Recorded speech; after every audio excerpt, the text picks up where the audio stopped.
I tried to give you a little information here about that kind of issue. You know, it is everywhere, and you can't go nuts trying to just worry about it. I mean, a lot of the things that we have that are made of plastics and these chemicals have actually given us great convenience, correct? I mean, we can store food for longer, and we can, you know, keep things safer, and, you know, obviously botulism and these type of things.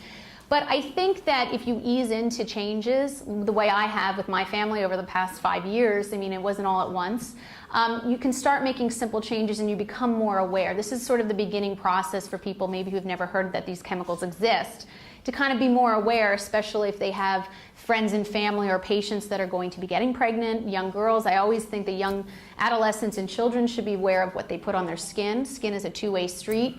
You know, we put Voltaren and Lidoderm patches and all these great things on our skin for pain relief, but we don't think about the stuff that comes from 5 different countries with 20 different chemicals. So I think it's an ongoing process.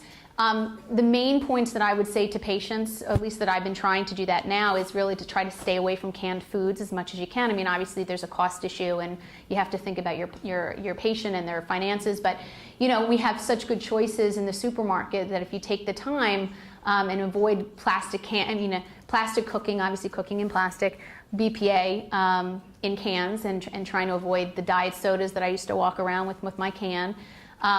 You know, and then maybe looking at some of the plastics that you eat from. I think it's very interesting to see, you know, what we're doing once you now know that there is something there to be aware of. Are there safer plastic storage? There are. So basically 3 and 7 you want to stay away from. I believe 1, 2, and 5 are better. They're recyclable and they're meant for one use. So you want to make sure that when you use a cup, you know, a bottled water, that you throw it away.